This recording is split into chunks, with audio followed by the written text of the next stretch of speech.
Wait, Can we have a look through that, please? Yeah. You walk into the chest, and this chest seemed to be completely empty. There's nothing. The royal room, though, it is maintained perfectly. Like, you could literally sleep there, not even feel weird about it. Can I, like, stick my head through the bottom of the chest to see if it's, like, a false bottom? Yeah. But it is not. Okay. okay, then next room, I guess. Guys, there's a lot of worms in the dirt around here. There's a lot of what? Worms. Wombs. Hold on. I'm so sorry. I'm actually sorry. Like, oh, what the fuck? Really? I just saw dirt, man. That's all I can see. Oh, okay. I get. So, are you going to the left one in the hallway? Yay. Okay. The left one in the hallway seems to be a smaller room in comparison to the other two. This one seems to be a wreckage. Everything seems to be torn down, everything seems to be broken. There used to be two beds here, but one of them is literally broken in half. The other one has been torn to pieces. Like by one strike or? No, it has been hacked. Can I do my divine sense? You detect undead right beside you. Ha, Melina. I strike out. No, I don't. Anything but using Ignore it. that again. Ignoring Melina, obviously. And actually, in about 10 feet forwards, well, maybe 5, just across the wall, you do feel the presence of undead as well. I say, be careful. There are undead here, besides Melina. Okay, I'm just gonna ready my weapon. Okay, so we're done with the hallway. Let's get out of the hallway and go to the one in the right. Again. Yep, you open that door, that leads to a bathroom. Anything there? It's a bathroom. You Is there have a poop? toilet. Oh, no, there's no poop. And everything, once again, is in a very bad state. Is there a potion of true shot? No, what? It's a Skyrim reference, never mind. Okay, then let's try the one in the left. Okay, this one leads to probably one of the biggest rooms until now. From this room, you have access to another door. And in this room, you have a big desk with a bunch of notes scattered around. You have a couple drawers in this table. From this table, you also have some jars. And these jars seem to be containing centipede. What? Mm-hmm. Centipedes. What? Centipedes? The jars are completely sealed, and some centipedes seem to be alive inside them. They react to the light and to movements. They start just scrambling around the jar. Okay, can I cast light on something on me just to light up? There's enough light to see. Okay, and is there anything else? Only the desk with. Well, there's the desk, and there's just a bunch of papers scrambled around, a lot of broken furniture, some even broken jars. Oh crap! You see a lot of specimens. You see heads of fish that seem to be blinking. You see their separated bodies. This looks weird. You see a frog. You see a pretty big leech as well. And they're all in jars without any water, without any. Merlin, is this the undeath you sent? Yeah, not the centipede, but the creatures that seem to be in pieces in some of these jars. Some of them are undead. Yes. I want This is to- disgusting. I'm gonna hop out of Mara, and using Mage Hand, I'm going to start shifting through the pages to see if I can find Yeah. anything interesting. I'm gonna do that as well. You shift through the pages that are on the desk. Yeah. Yeah. You eventually find a diary that seems in a pretty bad state.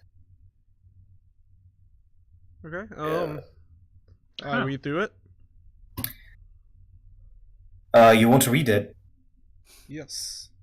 Okay. For fuck's sake. Good luck reading all of this.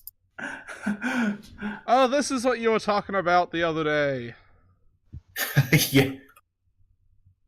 Well, at least we got to it. I see a picture of a book.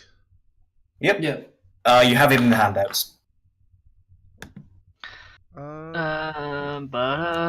Journey of Maikiri Shinoko! Yeah, there's no text on it. It's just the picture of a book. No, it's only to DM. God damn it, me. Lol. La la la la la la mow. What the fuck? Hashtag humor. Okay, how about now? Let me see. Yes, okay. I can't see anything actually. Just close it and reopen it. Where was it again? It was on? Handouts. Okay, so Okay, let me cool. sit here and read through it all. Day 1. Following the trails of Lord Severia, we That's launched an day exploration. 0? God, Day there's zero. a lot of the... Following the There's a trails of Lord Severia, we launched an exploration party into the Mornan Forest. My apprentice Daya Sirashi? Sirashi. Our Okay, liege hold on. Hold on. So, whenever I read through the journal of the dude in the sewers, what was the makeup of his team? It is not the same. Okay. Because I don't remember. Yeah. Sorry, continue. I thought I had something. Merlin? Hmm? Yeah, I'm just reading silently, honest. okay. Our liege Daniel Playdon and myself decided to hire high-ranking members from the Adventurers Guild to ensure our safety in our travels. The party consists in 2 druids. Oh, The party consists of 2 druids. One ranger, God, a this guy paladin- has horrible grammar. He's foreign. Okay, he's like, Perhaps this guy is Spanish. oh no. Yeah, I should change the name. I actually did, like, I didn't notice. Perhaps this guy is Japanese. And he's practicing his English. That's all this is he's making stories to practice English. Yeah. It's not even true. Okay, so we're actually gonna wrap it up there. Looking through the rest of the room without going into the other one, you will eventually find another one of these diaries. This one seems a lot newer. Uh-huh. So there it is. I'll make it public as well. So feel free to read it whenever you want and discuss it or ask any questions through the Discord because I have to take a train. Okay. So see you guys. I'm gonna go Bye. read See you this. guys later. Bye.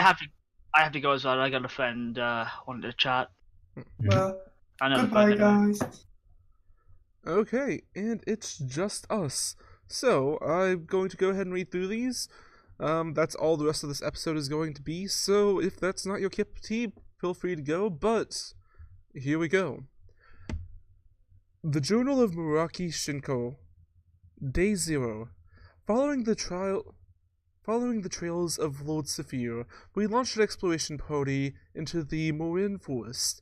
My apprentice Dea Shursi, liege Daniel Palaidon, and myself had decided to hire high-ranking members from the Adventurers Guild to ensure safety in our travels.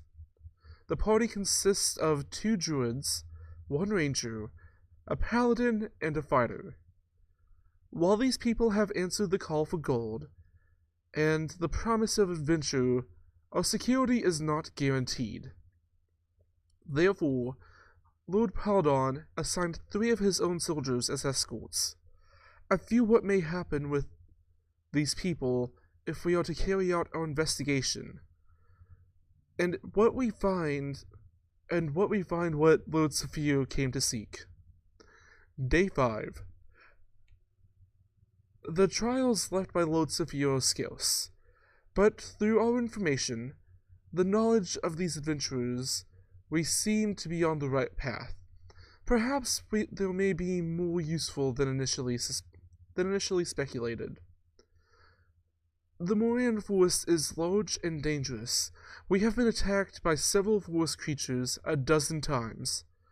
Adventurers may only seek money, but I am grateful they are here, for now. Day 8. We came into contact with some cultists of sorts.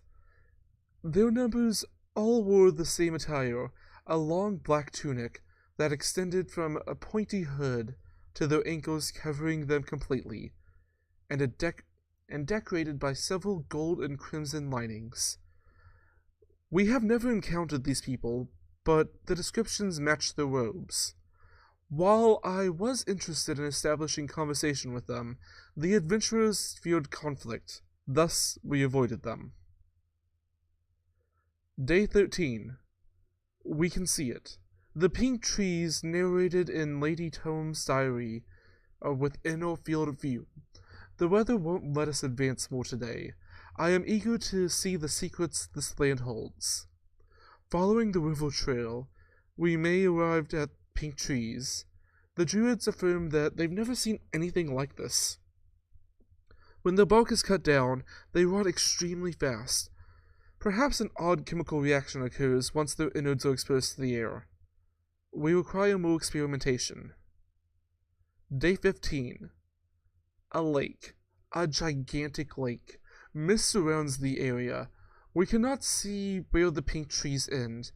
A gigantic waterfall falls from above the clouds. There is no mistake. We have reached our destination. Day 17. We lost the adventurers. Upon descending to the lake, we were attacked by a large snake. It devoured one of the fighters before we ended its life. While exploring the area, we were attacked by several large creatures. Everything seems to be extra large around this place. Perhaps they are engulfed in magic. Perhaps the trees have something to do with this. The rangers spotted shallow waters across the lake. We decided to head there via makeshift boat. But all the woods of the trees seemed to rot so fast that we decided to walk instead of risking our lives. Apparently, we underestimated the long journey. We lost 2 more adventurers along the way. I cannot remember their identities, nor do I care. They have served their purpose. Immortality is at hand. The rest of them wanted to head back, but our pressure and demands forced them to stay for a little longer. We decided to explore the cave close to the base of operations. We found a blossoming flower. It was in very early stages of its development, but its scent was already purifying of sorts. We decided to leave it there to blossom, and collect it once it sprouts seeds or pollen. When we were about to leave the cave, a massive white ape attacked us. This must have been its territory. It wiped out the adventurers while the rest of us fled. The ape seems to roar every day, every 8 hours. Perhaps a mating call? Perhaps a warning. It leaves his cave fairly often, and does not seem to sleep inside it. How odd. Now that our numbers have been halved, we decide to risk the boat approach. While the tree rotted in contact with the air, it seemed to flourish when places in contact with the water. Sorry. My throat is killing me.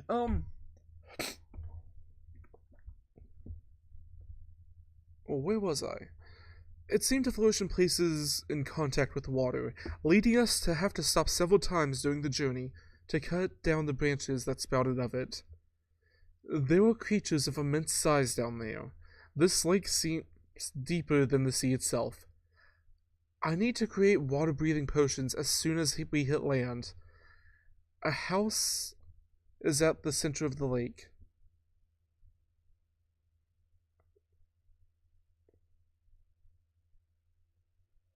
Whoever lived inside it seems to have left it long ago, but everything is kept in great state. There is enough space for all of us to stay while our liege and I take separate room for each of our purposes. Experimentation shall begin. Day 34. Our liege and his men are missing. I can't remember where they went.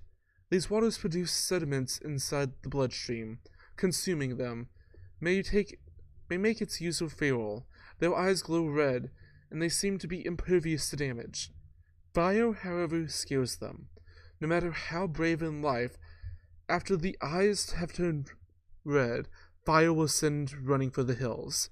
I have consumed many sediments. I shall become more. Water brings life. The water brings size. We are all bigger, stronger. The cave holds village. Meek people of light blue skin. They know not the power of these waters. We shall become immortal giants. I need more water.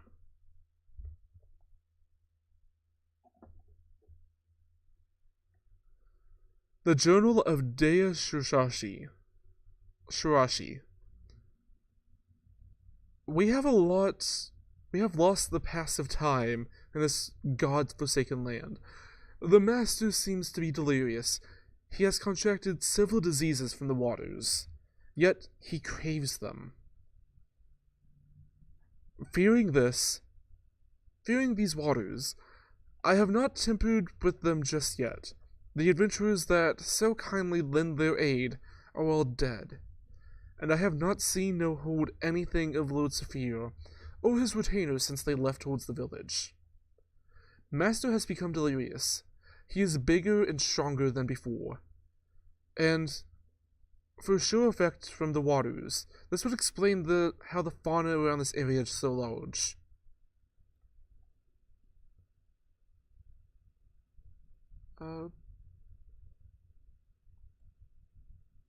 Wait. I utilized the water-breathing elixirs the master created when we arrived. There are incredible creatures beneath the water, but I dare not swim deeper into the waters in fear of not returning. There are buildings down there of architecture I've never quite seen before. Was there an ancient civilization here at some point? Day 37.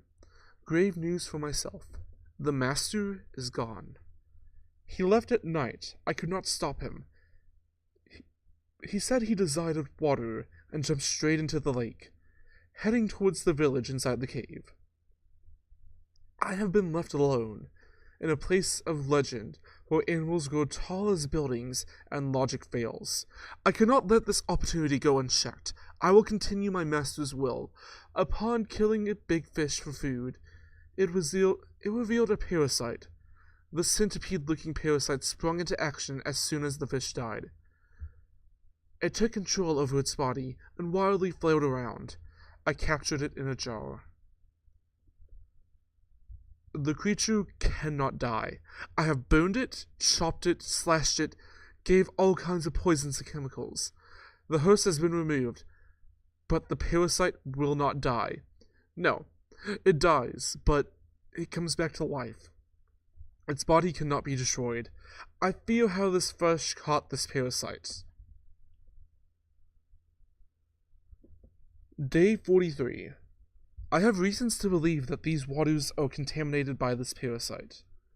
However, it does not seem to act until the death of its host. I speculate that this parasite may infect a body after drinking the waters. How much water one has to drink before it infests is something I do not know, but I fear it may be inside me. The waters seem to enlarge and rejuvenate the body, even heal it. The trees in this area seem to be affected by it as well. I assume that there must be a tree around here, capable of dwarfing any mountain in the planet. Most of the creatures in the area are likely infested, especially the big ones. Why they only act after the death of the user is unknown. Why not take control from the start? Can they not do this? Do they require the host to die before they can take control? If so, why would the specimens tend to protect their bodies when they themselves cannot die? These sediments the master consumed seem to be present in the ape feces. He must be corrupted. My guess is that the sediments show up when too much water is digested. Day 58. There is no hope. Escaping is impossible. The critters are too dangerous. I cannot risk going back through a forest. I do not know without guidance. A new building showed up underwater. It was not there before. I do not understand. I checked on the flower inside the ape's cave regularly. It seems to be slowly blossoming, and it may have an effect upon conception, or perhaps after creating a concoction. I do not know the specifics, but it seems special. Is the ape guarding the flower? Unlikely. He leaves too often to do so. I am lost. Day 77. A woman showed up today. She is covered in robes and wears a large, wheat-looking hat. She carries a longsword of utmost quality. She observes me from the shore. I've tried getting close, but she vanishes when I get to shore. Day 81. She has come to the house. She does not understand common, elven, or dwarven. We are able to communicate somewhat through signs and music. She likes an ohm, using some kind of prosthetic instead. Her finger work is some kind of harmonica. By blowing in it and producing certain tunes, creatures seem to dance to it, become friendly, become agitated, run in fear, fight each other. Is this magic? Day 95. I have established a stable relationship with this woman. While we can still communicate somewhat, I have tried teaching her our language to no avail. She knows some spell words, like water or my name. She understands the difference between pink trees and green trees. Being the only social interaction I have, it has made me somewhat fond of her. Her name seems to be Yushawakamaru. She has a wide array of skills, which she seems eager to demonstrate. Among her several impressive moves, her second most impressive one was her ability to channel lightning through her sword. A beauty to behold. I managed to convince her to take me away. She seemed to agree. Day 96. She is dead. We encountered the ape. She single-handedly fought it. I thought she did it. Her sword went 3/4 through its neck. It fell to its knees. The journal deteriorates, scribbling ahead. I was right. The scribbles become more frantic. It was invested. It lost its body. Its body came back to life, gorging her. I fled. I lost everything. I am lost. There was no hope. Day 97. Wakamaru. Day 98. I head to the village. I guess we need to find this village. And with that, if you stayed here with me for the reading of this, thank you. I hope you all have a good one. Bye.